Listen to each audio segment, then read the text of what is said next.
Assalamualaikum warahmatullahi wabarakatuh. Alhamdulillah pada kesempatan ini kita bertemu lagi melalui mata kuliah Filsafat Ilmu Pengetahuan. Materi yang akan kita bahas pada kesempatan ini terkait dengan konsep ilmu pengetahuan.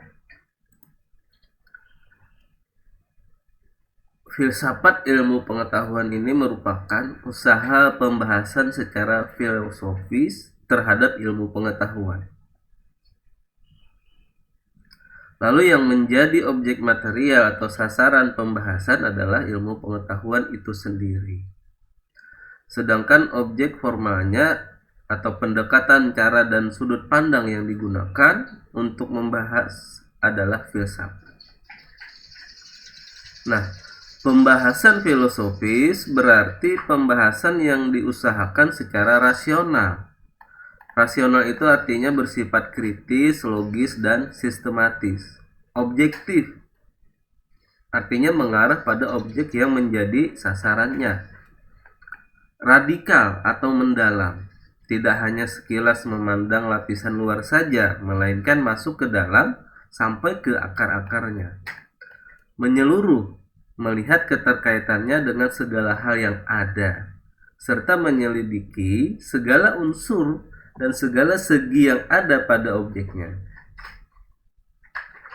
Nah, lalu untuk memperoleh pemahaman yang mendasar, menyeluruh, dan pemahaman yang sejauh mungkin lengkap serta memiliki kebenaran yang tidak perlu diragu-ragukan lagi, maka dengan pertimbangan tersebut diharapkan menghasilkan dasar pemikiran yang kokoh dan dapat diandalkan dalam menentukan langkah tindakan yang bijaksana.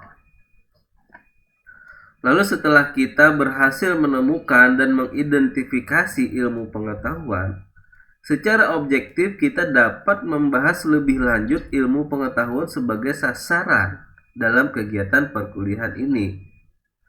Dalam membahas pengetahuan termasuk ilmu pengetahuan, secara filosofis pada dasarnya dapat dilandaskan pembahasan,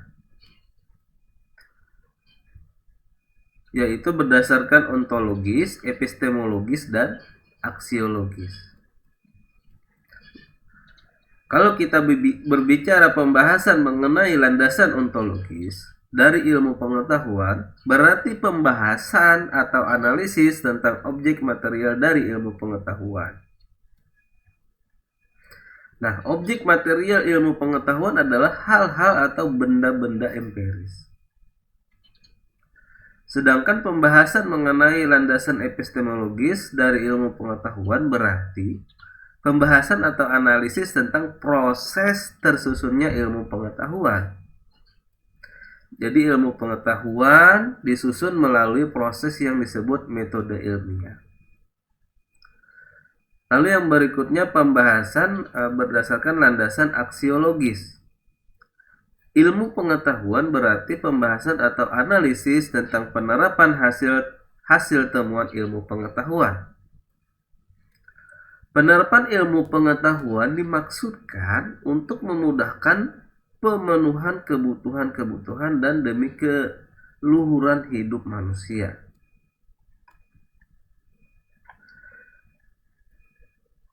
Di samping kita memperhatikan ketiga landasan ontologis, epistemologis, dan aksiologis dalam membahas ilmu pengetahuan, kita akan berusaha membahas ilmu pengetahuan secara menyeluruh dan utuh.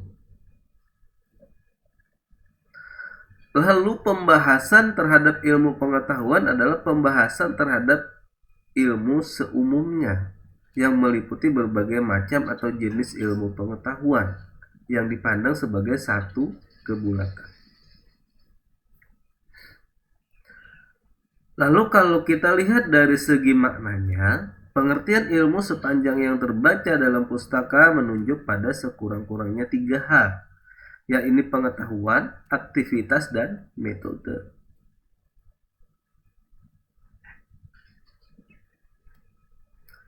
Jadi ilmu senantiasa berarti pengetahuan.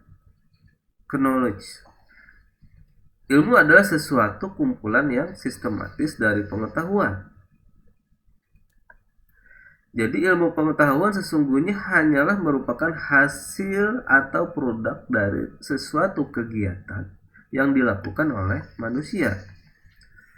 Namun kegiatan yang menghasilkan suatu produk yang dia namakan ilmu pengetahuan kiranya bukan sembarang kegiatan dan dengan cara yang asal-asalan, melainkan dia suatu proses atau serangkaian aktivitas yang dilakukan manusia dengan menggunakan suatu metode atau cara teratur guna memperoleh pengetahuan itu sendiri yang bersifat objektif dan dapat diperiksa kebenarannya. Lalu kalau kita tinjau lebih mendalam, pengertian ilmu sebagai pengetahuan, aktivitas atau metode sesungguhnya tidaklah saling bertentangan. Ketiga hal itu merupakan kesatuan logis yang mesti ada secara berurutan. Jadi ilmu pengetahuan harus diusahakan dengan aktivitas manusia. Aktivitas itu harus dilaksanakan dengan metode tertentu. Dan akhirnya aktivitas metodis itu mendatangkan pengetahuan yang sistematis. Lalu kita lanjutkan pada slide yang berikutnya. Nah, di sini ilmu pengetahuan sebagai proses.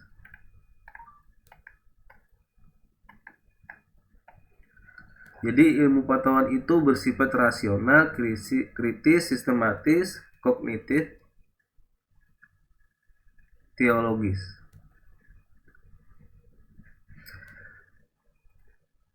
Ilmu pengetahuan secara nyata dan khas adalah suatu aktivitas manusiawi.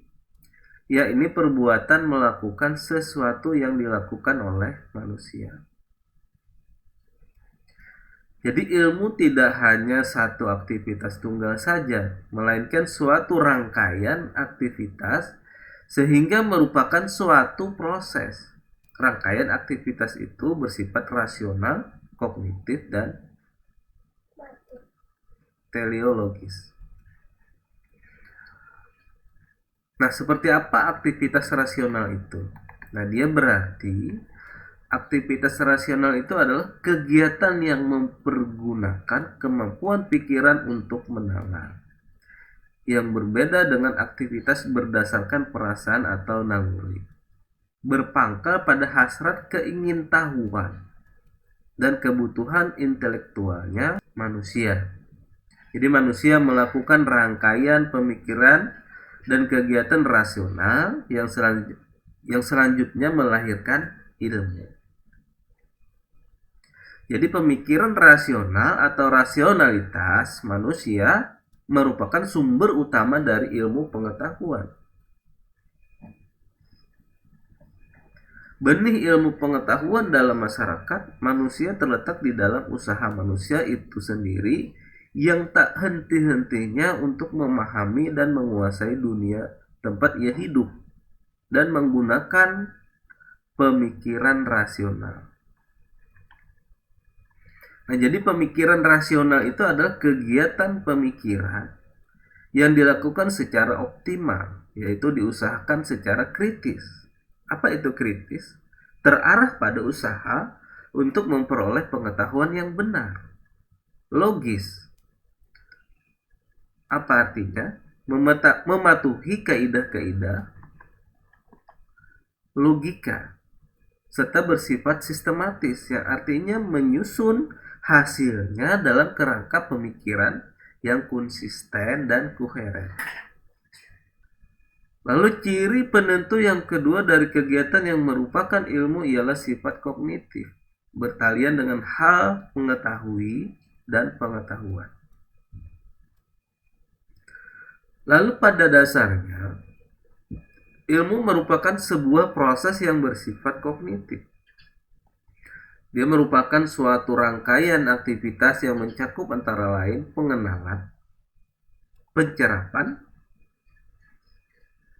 pengkonsepsian, dan penalaran yang pada akhirnya manusia memperoleh pengetahuan tentang suatu hal.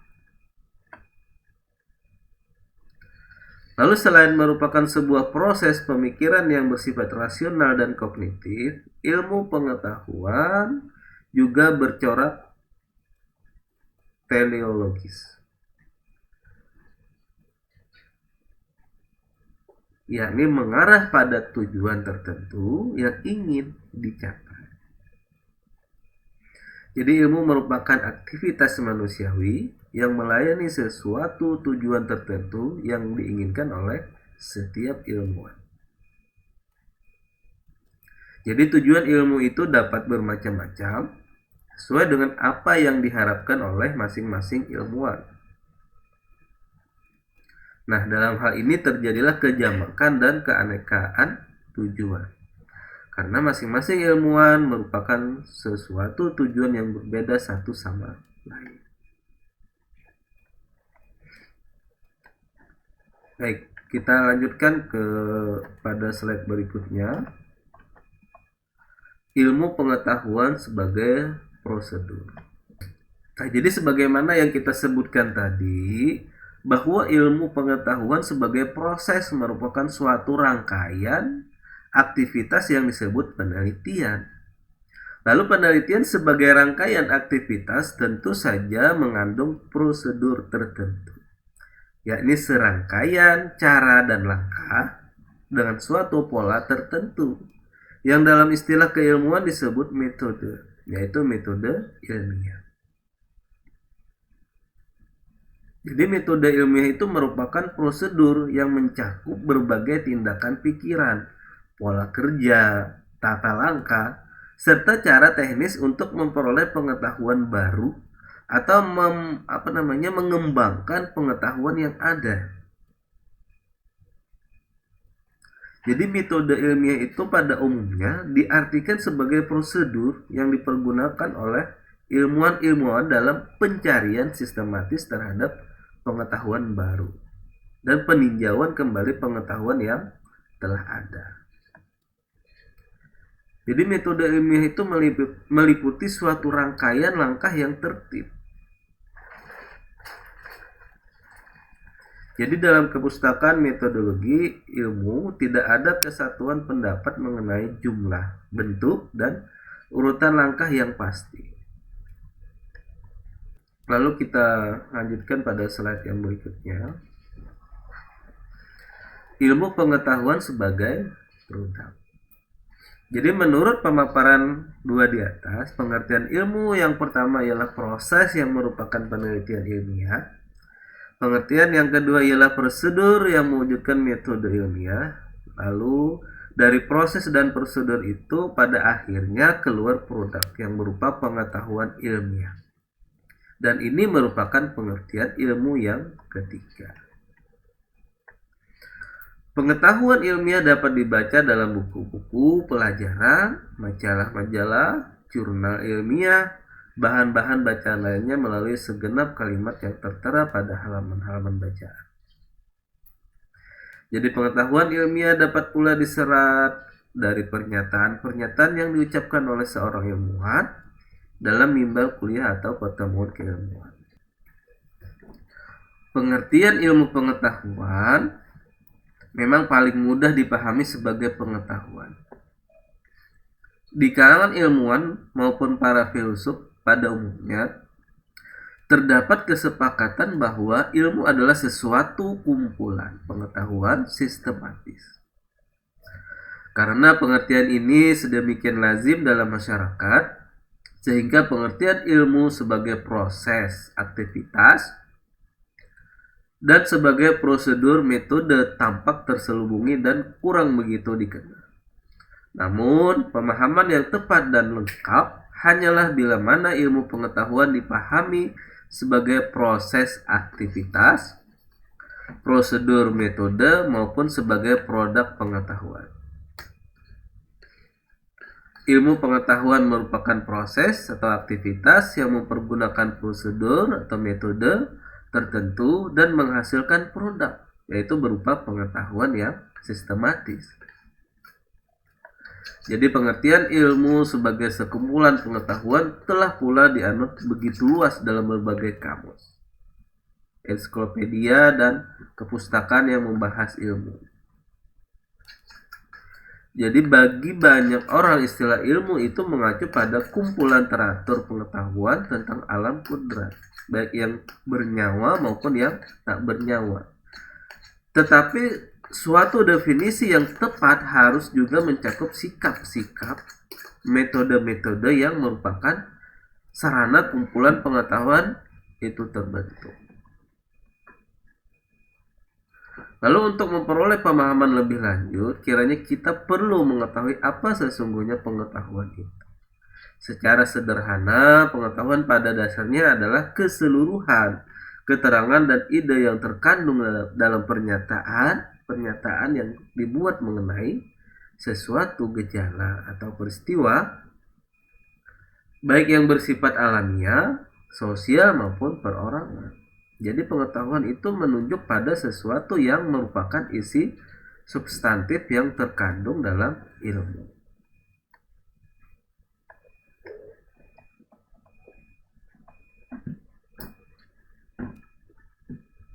Nah, jadi dalam rangka memperoleh konsep atau gambaran secara menyeluruh dan lengkap tentang ilmu pengetahuan, kita telah melihat ilmu pengetahuan dari berbagai aspek, serta telah melihat keseluruhan bagian dari ilmu pengetahuan. Berdasarkan sudut pandang tinjauannya, secara sekilas ilmu pengetahuan telah dilihat dari tinjauan ontologis, epistemologis, dan tinjauan aksiologis.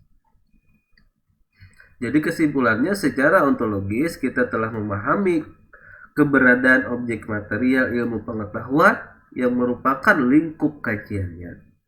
Yang dapat menjadi objek material ilmu pengetahuan adalah hal-hal atau benda yang bersifat empiris dengan segala aktivitasnya, sejauh dapat diamati dan dapat diukur.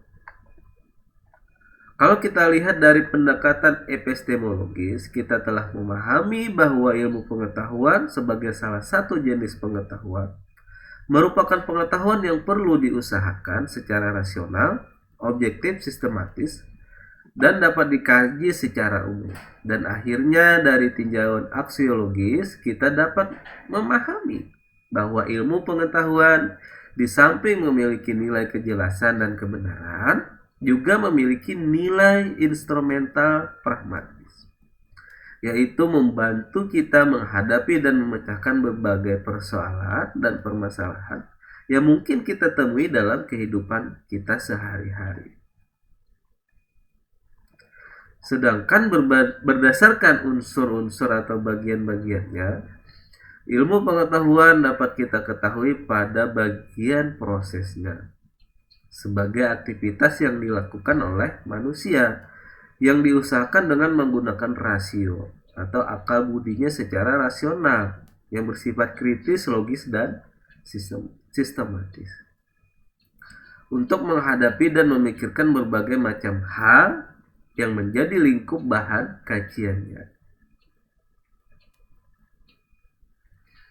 Untuk memperoleh pengetahuan yang dapat diandalkan sebagai kekayaan mental yang dapat berguna menghadapi dan memecahkan berbagai persoalan dan permasalahan yang tentu kita hadapi, dan bagaimana cara memecahkan berbagai persoalan dan permasalahan tersebut mungkin kita temukan dalam kehidupan ini.